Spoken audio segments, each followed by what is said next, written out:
Medo do homem. Andrew Wommack. Quando Deus falou comigo em 2002 e ele me disse que eu o estava limitando, percebi que estava fazendo isso por causa do medo.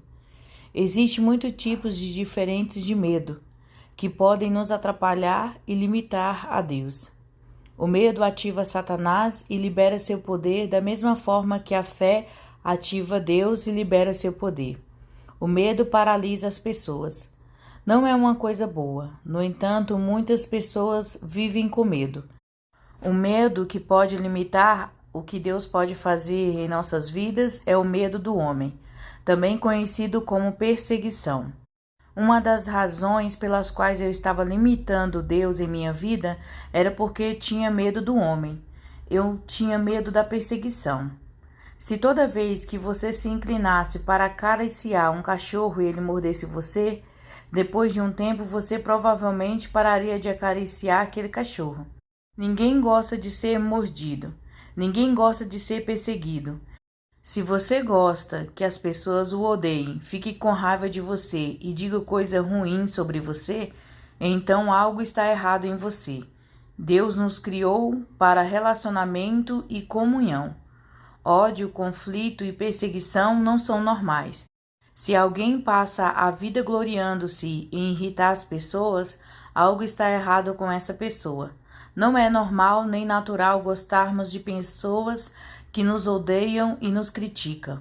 Não gosto que as pessoas fiquem com raiva de mim, mas cheguei ao ponto onde eu posso superá-lo e isso não me impedirá de fazer o que Deus me chamou para fazer. Eu apenas lancei minhas preocupações sobre o Senhor. 1 Pedro 5, verso 7. Subtítulo: Voando abaixo do radar. Quando o Senhor falou comigo sobre limitá-lo, estávamos cobrindo cerca de 5% do mercado dos Estados Unidos com o nosso programa de televisão. Estávamos alcançando as pessoas e coisas boas estavam acontecendo, mas estávamos voando abaixo do radar.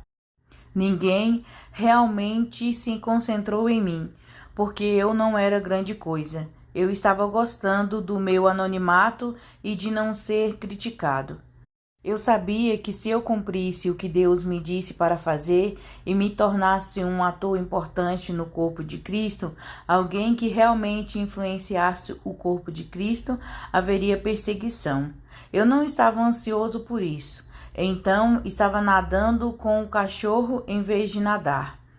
Eu estava contente em apenas flutuar, em vez de seguir o que Deus me chamou para fazer.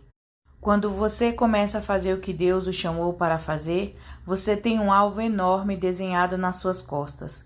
O aumento da influência vem com o aumento das críticas.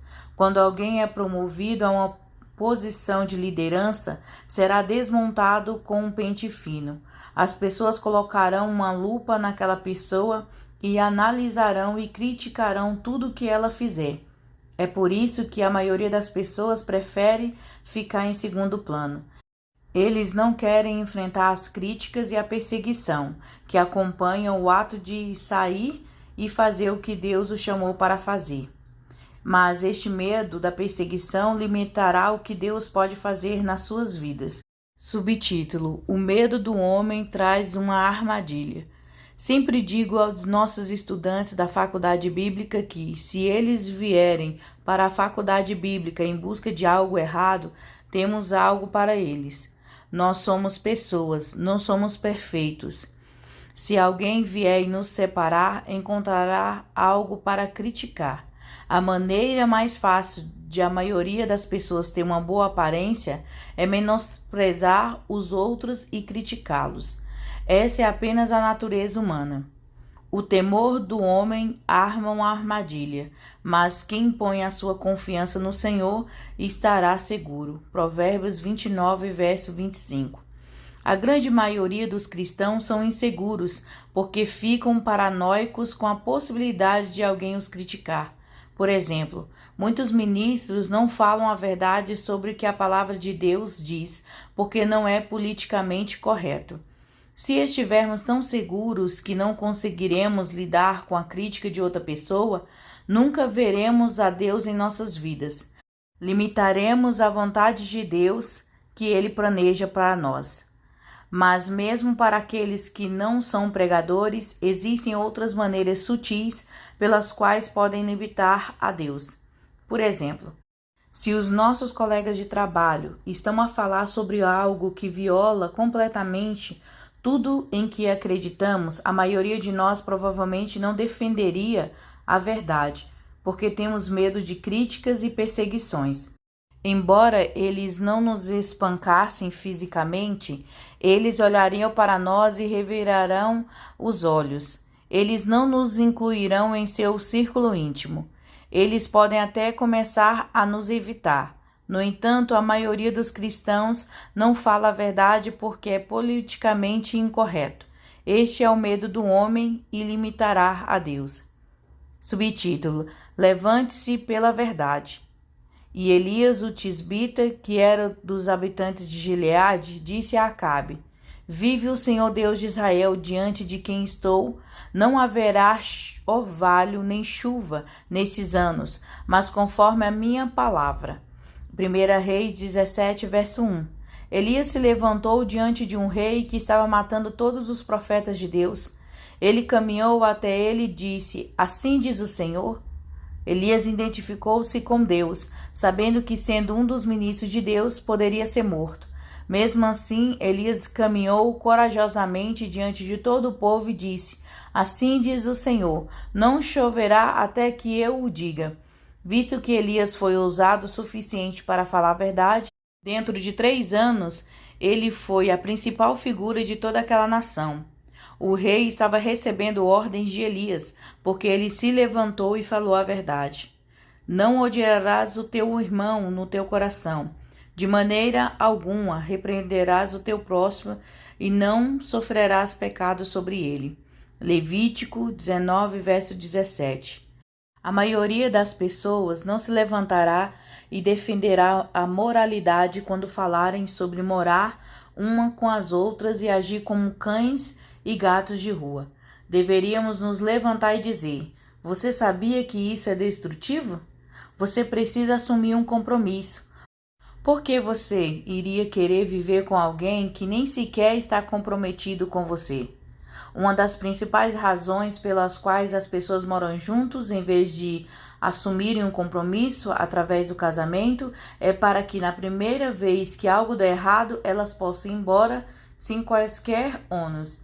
Limitaremos o que Deus pode fazer através de nós se soubermos que algo é verdade, mas não defenderemos a verdade porque temos medo do que as pessoas dirão. Não há desculpa para isso na América. Em países estrangeiros, muitos deram a vida defendendo a verdade. Essa é a verdadeira perseguição.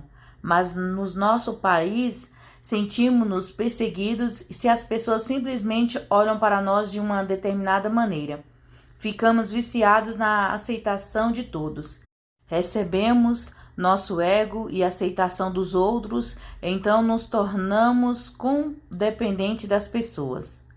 Precisamos da aprovação de nossos cônjuges, colegas de trabalho, filhos, sogros ou fora da lei. Não estou dizendo que deveríamos gostar da rejeição dos outros, mas deveríamos chegar a um ponto em que, se Deus nos ama, o que Ele ama, então isso deveria ser suficiente para nós. Quando temos medo do homem e permitimos que a crítica e a rejeição nos impeça de fazer o que Deus nos chamou para fazer, nós o limitamos. Subtítulo: Deus é suficiente. Tenho um amigo escandinavo que ministrou na África e fundou algumas igrejas lá. Ele estava realmente lutando e parecia que nada estava funcionando para ele. Um dia, ele estava na selva reclamando de como ninguém o amava e de como as pessoas não o aceitavam. Quando de repente o Senhor falou com ele em voz tão alta que o chão tremeu. Ele realmente podia ver as árvores balançando quando Deus perguntou: Walter, não sou o suficiente? Desnecessário dizer que Walter se arrependeu e disse: Deus, o Senhor é o suficiente. Quando ele percebeu que estava limitando a Deus por causa do medo do homem, ele parou de reclamar e, em vez disso, plantou mais de 500 igrejas na África. Todos nós precisamos parar de limitar Deus em nossas vidas e chegar ao ponto onde Deus é suficiente.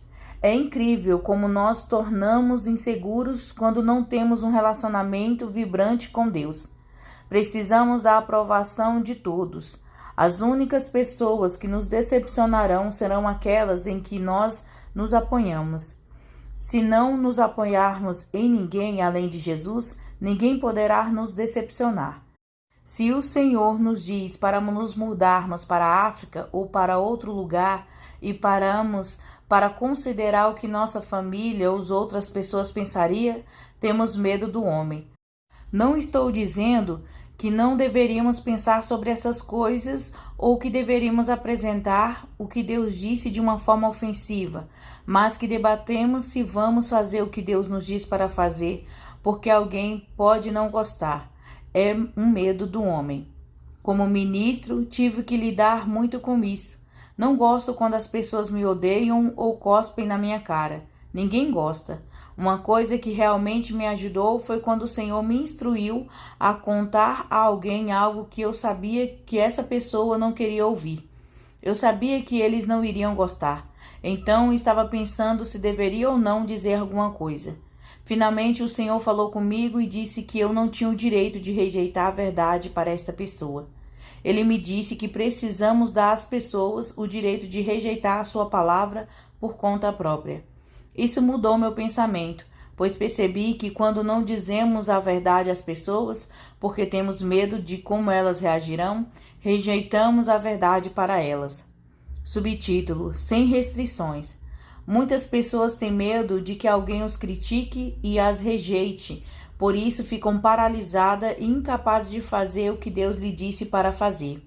Certa vez, em uma de minhas reuniões, centenas de pessoas levantaram a mão quando questionadas se iriam para a faculdade bíblica se não tivesse restrições. Algumas restrições comuns que as pessoas têm são os pensamentos. O que minha família pensaria? O que uma determinada pessoa pensaria? As pessoas vão pensar que perdi a cabeça. Tudo isso é um medo do homem que limitará a Deus.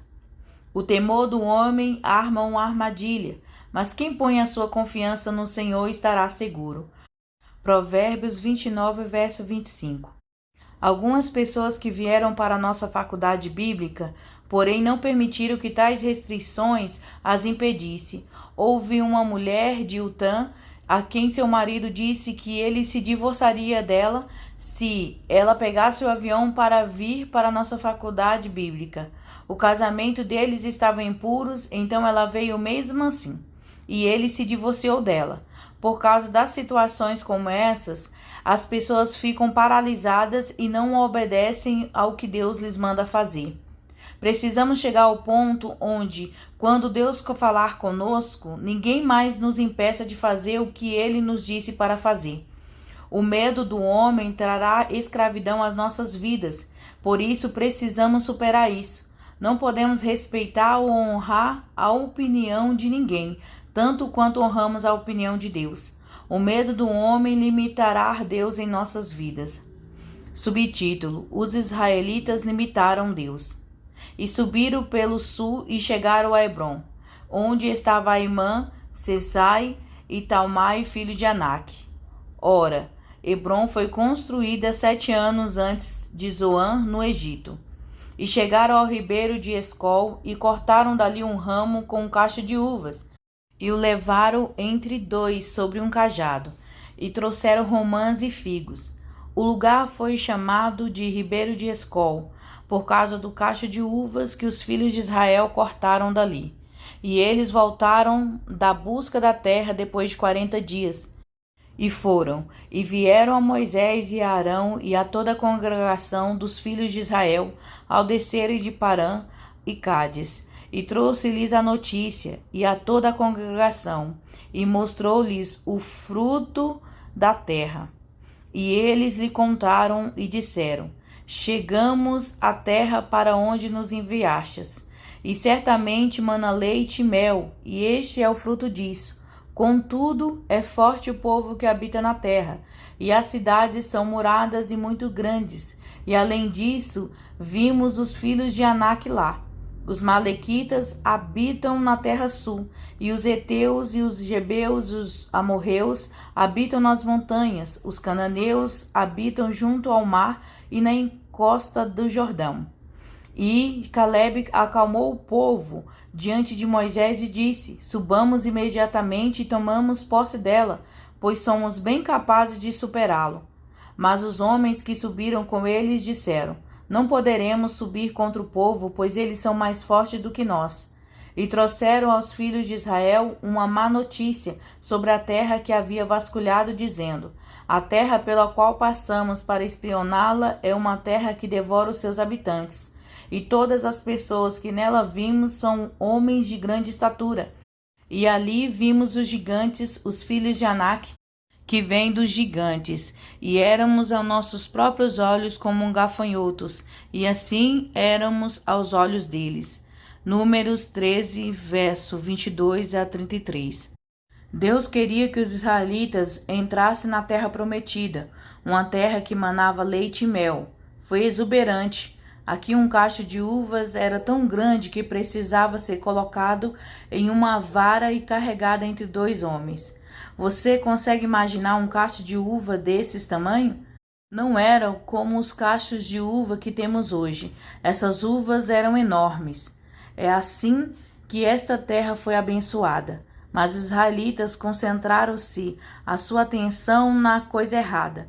Eles olharam para o tamanho dos habitantes e não para a terra que Deus lhes disse que para possuísse. Eles viam as pessoas como gigantes e eles próprios como gafanhotos. Mas não importa como as outras pessoas nos veem, importa como Deus nos vê. E precisamos nos ver como Deus nos vê. Subtítulo: A vontade de Deus adiada. 40 anos depois, Josué enviou alguns novos espiões a Jericó. Raabe, a prostituta, acolheu os espiões e os escondeu do rei. Então ela pediu aos espias que tivesse misericórdia dela e de sua família, quando os israelitas conquistassem Jericó. E ela disse aos homens: Eu sei que o Senhor vos deu a terra e que o terror de vocês caiu sobre nós, e que todos os habitantes da terra desmaiaram por causa de vocês. Porque ouvimos como o Senhor secou para vós as águas do Mar Vermelho, quando saístes do Egito, e o que fizestes aos 2 reis dos amorreus que estavam além do Jordão, Sion e Og, a quem destruístes totalmente. E assim que ouvimos essas coisas, os nossos corações derreteram-se e não restou mais coragem em nenhum homem por causa de vós. Porque o Senhor vosso Deus é Deus, em cima nos céus e embaixo na terra. Agora, portanto, rogo-vos que me jureis pelo Senhor, já que vos mostrei bondade e que também usareis de bondade para com a casa do meu pai, e me dareis um sinal verdadeiro. E que salvareis vivos meu pai e minha mãe e meus irmãos e minhas irmãs e tudo que eles têm, e livrai nossas vidas da morte. E os homens responderam-lhe: A nossa vida pela tua, se não disseres essas coisas ao povo. E será que, quando o Senhor nos der a terra, trataremos contigo de maneira gentil e verdadeira? Então ela os fez descer pela janela com uma corda, porque a sua casa estava sobre o muro da cidade, e ela habitava sobre o muro. E ela lhes disse: Ide ao monte para que os perseguidores não vos encontrem, e escondei-vos ali 3 dias até que os perseguidores voltem, e depois podereis partir. E os homens lhe disseram: Seremos inocentes deste juramento que nos fizeste jurar. Eis que, quando entrarmos na terra, amarrarás este cordel de fio escarlate na janela, por onde nos fizeste descer, e trarás o teu pai, a tua mãe, teus irmãos e toda a casa do teu pai para esta casa. E será que qualquer que sair da porta da tua casa para a rua, o seu sangue será sobre a sua cabeça, e seremos inocentes. E qualquer que estiver contigo em casa, o seu sangue será sobre a nossa cabeça, se alguma mão estiver sobre ele. E se você proferir este nosso negócio, então estaremos livres do juramento que você nos fez jurar. E ela disse: De acordo com as tuas palavras, assim seja. E ela os despediu, e eles partiram. e ela amarrou o cordel escarlate na janela. E foram e chegaram ao monte e ficaram ali 3 dias, até que os perseguidores voltaram. E os perseguidores os procuraram por todo o caminho, mas não os acharam. Então os 2 homens voltaram e desceram do monte, e passaram e foram a Josué, filho de Num, e contaram-lhe todas as coisas que lhes aconteceram. E disseram a Josué: verdadeiramente o Senhor entregou em nossas mãos toda a terra, pois até todos os habitantes dos países desmaiam por nossa causa. Josué 2, verso 9 ao 24. Sim, eles eram grandes homens de estatura. Sim, eles eram gigantes. Mas isso nos diz o que eles estavam pensando. Durante 40 anos eles tiveram medo dos israelitas. Seus corações derreteram e suas forças o abandonaram. Se os israelitas tivessem analisado adequadamente a sua situação, teria sido moleza para eles entrarem na terra prometida. Deus lhes teria dado a vitória total. Mas em vez disso, olharam para o tamanho das pessoas e as viram como gigantes. Ao concentrarem a sua atenção no natural em vez de obedecerem a Deus, atrasaram a concretização do seu plano durante 40 anos. Eles limitaram a Deus. Subtítulo: Filisteu incircunciso. Vamos contrastar isso com 1 Samuel 17, onde Davi saiu para enfrentar Golias, enquanto o resto dos poderosos se escondiam atrás das rochas, porque tinha medo do gigante. Davi olhou para Golias e disse: quem é este filisteu incircunciso? 1 Samuel 17, verso 26. Davi estava olhando sobre a aliança da circuncisão. Golias não era israelita, ele não fazia parte do povo da aliança de Deus. Isso seria equivalente a dizermos: quem é esta pessoa que nem sequer tem aliança com Deus e não faz parte do povo de Deus para se opor àqueles que o fazem? Esta é a mesma atitude que devemos ter quando os incrédulos nos criticam, e sejam eles familiares, amigos, colegas de trabalho ou pessoas em oposição de autoridade. Se eles não conhecem a Deus, então a nossa opinião sobre Deus é melhor do que a opinião deles sobre Deus. Afinal, a opinião deles os está mandando para o inferno. Se nascermos de novo e temos o batismo do Espírito Santo, somos a exceção hoje. Quando recebemos o batismo do Espírito Santo, temos uma revelação de Deus e um acesso a Ele que um cristão comum não tem. Se nascermos de novo e estivermos cheios do Espírito, já seremos um grupo de elite. Por que razão elevaríamos a opinião de outra pessoa e colocaríamos esse tipo de autoridade sobre alguém que nem sequer tem um relacionamento com Deus? Subtítulo: Os piedosos sofrerão perseguição. Ninguém pode nos intimidar sem o nosso consentimento ou cooperação. Ninguém pode ter influência sobre nós a menos que a concedamos a eles. Se estamos preocupados com o que alguém vai dizer sobre nós, e por que temos medo do homem em vez de medo de Deus? Ou talvez o nosso medo do homem seja maior do que o nosso medo de Deus. Quando permitimos que o medo do homem determine o que fazemos, isso é, na verdade, uma indicação de uma deficiência em nós. O problema não são as pessoas que nos criticam, nós somos o problema. Se jogarmos uma pedra em uma mantilha de cachorro, o cachorro que ganhe mais alto é aquele que foi atingido.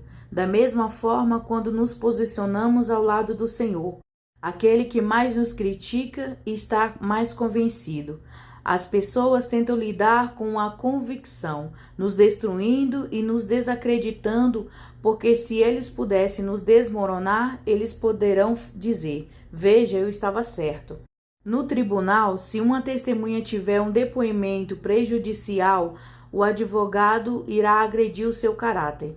Se o advogado conseguir fazer com que a testemunha pareça ter um mau caráter, então o seu depoimento será rejeitado. É disso que se trata a perseguição. Porque todo aquele que pratica o mal odeia a luz e não vem para a luz, para que as suas obras não sejam reprovadas. João 3, verso 20. Se assumirmos uma posição moral em questões sociais, pessoas imorais irão criticar-nos. Nossa imoralidade irá condená-los. Isso não significa que os condenamos. Todas as pessoas no nível do coração sabem quando estão erradas. Eles não gostam de sentimentos de culpa e condenação. Por isso, quando defendemos os valores contra os quais eles são contra, eles nos atacarão na tentativa de fazer com que pareçam bons. Eles querem diminuir a luz dos outros para que seus pecados não sejam iluminados. Essa é a razão pela qual as críticas vêm. Se entendermos isso, perceberíamos que ser criticado e perseguido é, na verdade, um elogio. E todos os que viverem piedosamente em Jesus Cristo sofrerão perseguição. 2 Timóteo 3, verso 12. Se não estamos sofrendo perseguição, não estamos vivendo piedosamente. Se ninguém disser algo crítico sobre nós, não estaremos sendo bons cristãos ou ministrando a palavra adequadamente. Jesus disse: lembrai-vos da palavra que vos disse. O servo não é maior do que o seu senhor. Se me perseguiram a mim, também perseguirão a vós. Se guardaram a minha palavra, também guardarão a tua.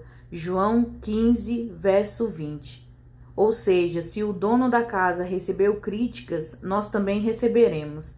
Cheguei onde simplesmente descanso em Deus, sabendo que Ele me ama. Então, quando vierem críticas e perseguições, isso não me prejudicará e nem me impedirá de fazer o que Deus me disse para fazer. Tenho centenas e talvez milhares de blogs escritos sobre mim na internet dizendo que sou uma pessoa terrível. As pessoas dizem todo tipo de coisa sobre mim, mas isso não vai me mudar. O medo do homem e o medo da perseguição paralisam muitas pessoas. A maioria das pessoas é tão frágil que não está disposta a sofrer perseguição. Isso é indicativo de não ter um relacionamento com Deus. Eles querem mais os louvores do homem do que os louvores de Deus. Quando fazem isso, limitam a Deus.